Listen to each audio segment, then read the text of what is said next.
starting lineups. First for the Heat, Allen out there with Dwayne Wade.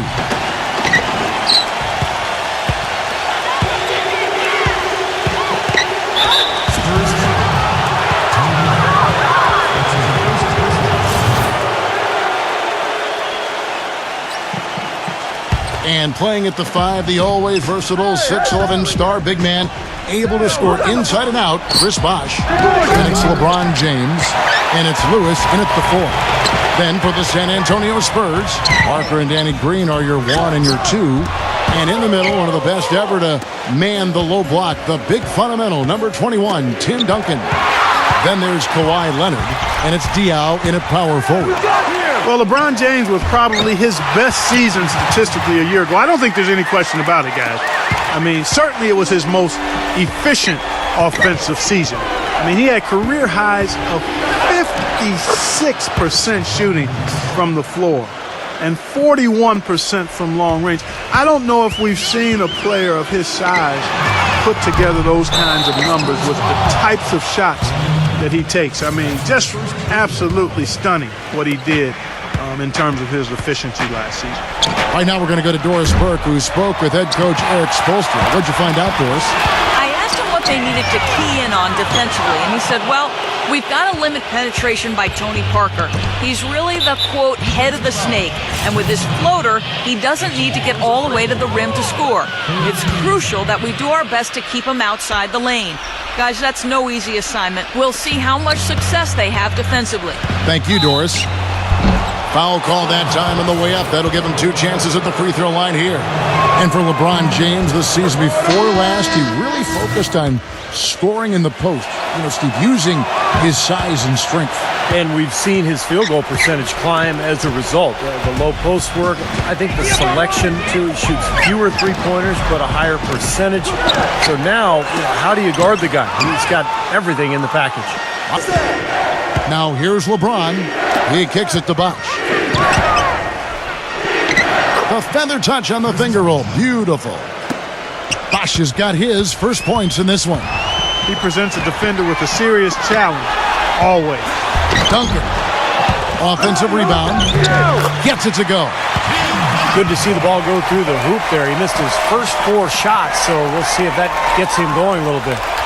And as you might expect for the team with the second best record in the West, the Spurs dominated the East last season, played each team twice for a total of 30 games, and went 25-5 in that stretch. Diaw can't hit. He thought he could knock that one down, but the defense was really all over him. The offensive rebound. Solid defense there from Ginobili. That's an easy shot there. That's a shot that he should make more often than not. No good from Duncan. And Clark, back to what you said about the Spurs and the East. It was far and away the best record against the conference, Steve, for a team in the West. Yeah, the second best record was Memphis with 22 wins. So kind of scary to think that they rested their big stars a few times against teams in the East, and they were still able to put up that kind of a record. Splitter is checked in for Tim Duncan. LeBron drives in. San Antonio with the rebound. Here's Leonard. And 2 free throws coming up as he misses that one. Drawing the whistle on a lot of contact there.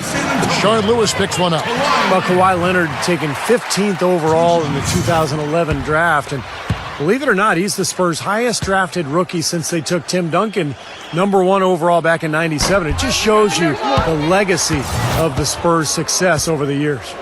And going back to Kawhi Leonard, he earned minutes in Coach Popovich's rotation from the first game on. And part of the reason he did, he's got great versatility defensively primarily, but he's a quick learner, a quick study, understands things, doesn't take long to pick things up. And when you're a first-year player, that can separate you from a lot of guys and get you in the rotation, especially with a veteran team like the Spurs. There it is, guys, that Olay defense. Just watching him go, Clark, right by. I think we might be seeing which team is ready to take control of this game. Yeah, that's a dunk that could absolutely get them going. I agree, Clark. And the shot is good. And very quickly here in the first quarter, pronounced advantage for them on the glass. Yeah, that's a Putting on a show for these people. I cannot believe he pulled that one out in the course of an actual game. Are you kidding me? Oh, man. Might as well flaunt it if you've got it, Clark. Stolen by Lewis. And now running up the court. Lewis pushing it up. And LeBron throws it down. Guys, that's simply superb. Ball pressure, a run out, and then a dunk in transition. Exactly, Clark, what they wanted. The aggressive defense to lead to. Yeah, points in transition. Yeah, that's why you want to make the other team feel uncomfortable handling the ball, because you can get easy points out of it at the other end. You know, when he's the screener in the pick and roll, which he often is, it's a play that works to perfection for this club because of just his ability to read defenses. Steve, you can attribute that to his timing. I mean, he knows exactly when to roll towards the bucket. He just has a nice feel and sense of how to run that play. Catching up on the changes with Miami. Chris Anderson is checked in for Bosch. Norris Cole comes in for Rashard Lewis. And it's Chalmers in for Ray Allen. Had a pretty good look at the basket, but defensively they did a nice job rotating, forcing the miss.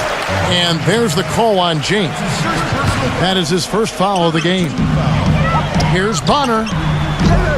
And he didn't get quite enough under that one.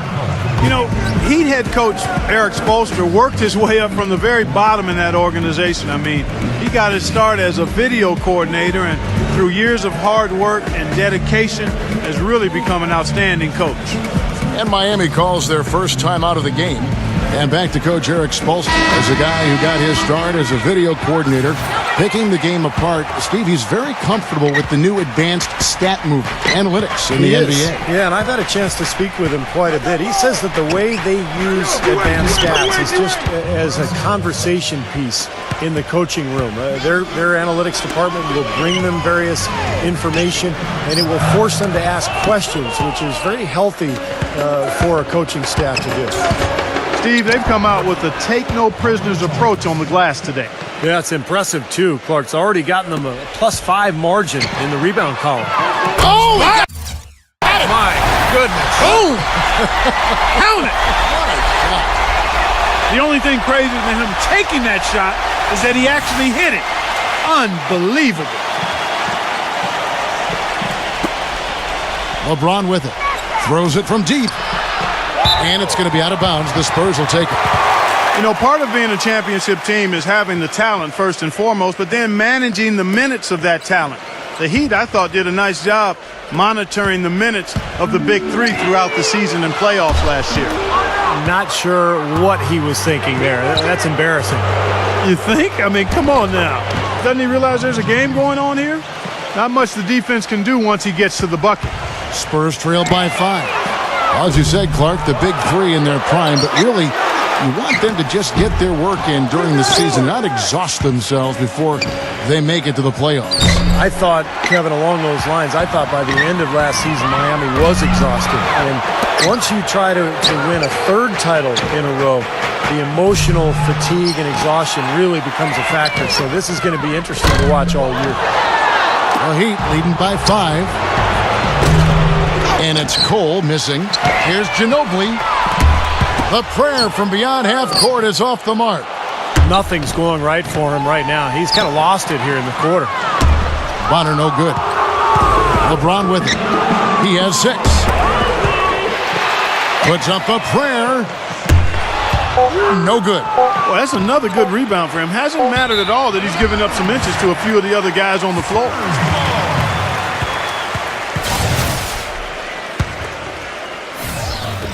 Heaves it up. No good.